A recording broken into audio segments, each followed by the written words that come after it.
चलिए, हमारे देश में पति पत्नी के संबंध कैसे हैं सुनिए। अच्छा लगे तो मैं सुना रही हूँ, अच्छा न लगे तो शबिस्ता जी आपके साथ में हैं, इनके साथ आप उचित कार्रवाई कर सकते हैं। हमारे देश में पति पत्नी का संबंध श्रोताओं बहुत लालित्यपूर्ण होता है, क्योंकि इसमें प्यार और तकरार साथ साथ में चलती है। प्यार के कारण जो तकरार होती है और उस तकरार की वजह से जो प्यार बढ़ता है, उसका आनंद ही कुछ और होता है। प्रत्येक भारतीय पत्नी ईश्वर से केवल एक ही प्रार्थना करती है कि अगले 7 जन्मों तक उसे यही पति मिले, और वो इसलिए प्रार्थना करती है क्योंकि 3-4 जन्म तो उसे ठोक पीट कर ठीक करने में लग जाते हैं। तो कैसे संबंध है पति पत्नी के सुनिए कि तलाक में तय हुआ सामान बराबर बांटे जाएंगे। सुना दूं ना, तालियां बजा दीजिए एक बार। कि तलाक में तय हुआ सामान बराबर बांटे जाएंगे, मगर थे 3 बच्चे इनको कैसे बांट पाएंगे। और जज को देखा जो उलझन में तो पत्नी ने कहा पति से, जज को देखा जो उलझन में तो पत्नी ने कहा पति से, चलो हमको भी क्या जल्दी है अगले साल आएंगे। क्या बात है। लेकिन कहानी यहाँ समाप्त नहीं होती, आगे भी बढ़ती है कि बिताए दिन सभी दोनों ने हिल मिल कर बहुत अच्छे, बिताए दिन सभी दोनों, ब्रजेश जी को बड़ा अच्छा लग रहा है। बिताए दिन सभी दोनों ने हिल मिल कर बहुत अच्छे, मगर दोनों के सपनों के उड़े एक साथ पर खच्चे। और समस्या तो जहाँ की थी वहीं पर रह, हिसाब लगा लिया मैडम कि तालियां बजाकर सुन लीजिए कि बिताए दिन सभी दोनों ने हिल मिल कर बहुत अच्छे, मगर दोनों के सपनों के उड़े एक साथ पर खच्चे। समस्या तो जहाँ की थी वहीं पर रह गई, क्योंकि समस्या तो जहाँ की थी वहीं पर रह गई, क्योंकि अगले साल उन दोनों को जुड़वा हो गए बच्चे। क्या बात है।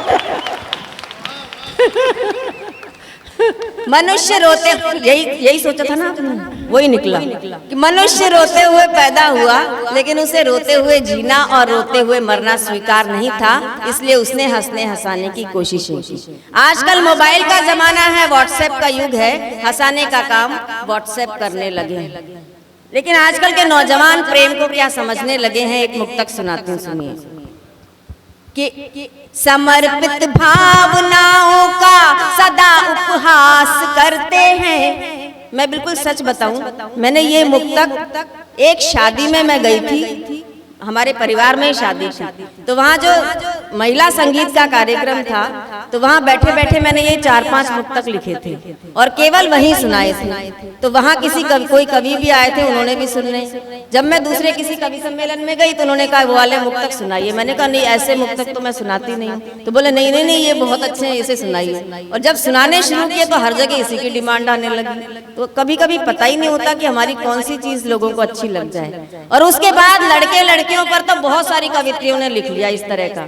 तो मैं आपको सुनाती हूँ, सुनिए कि समर्पित भावनाओं का सदा उपहास करते हैं, समर्पित भावनाओं का सदा उपहास करते हैं, कि यूज एंड थ्रो की थ्योरी में अडिग विश्वास करते हैं। और नए इस दौर के इन मजनुओं से दूर ही रहना, नए इस दौर के इन मजनुओं से दूर ही रहना। मोहब्बत ये नहीं करते, ये टाइम पास करते हैं। लेकिन सर लड़कियां भी भोली नहीं रही, नहीं ना, लड़कियां भी होशियार हो गई। कैसे होशियार हो गई हैं सुनिए कि इनके प्यार करने के नियम भी हार्ड होते हैं, इनके प्यार करने के नियम भी हार्ड होते हैं, इनके दिल के दरवाजे पे अक्सर गार्ड होते हैं।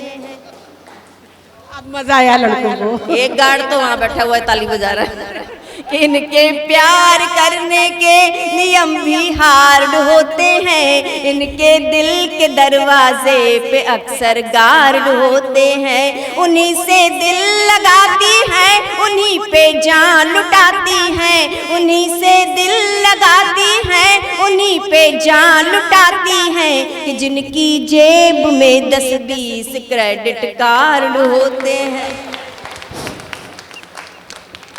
एक कम उम्र की लड़की ने एक बूढ़े से शादी की, तो मैंने उस लड़की से पूछा कि तुमने इस बूढ़े में क्या देखा? तो उस लड़की ने जवाब दिया, कीर्ति जी, एक तो इसकी इनकम, उस पर इसके दिन कम। समझ में आ गई? ताली बजा दीजिए एक बार।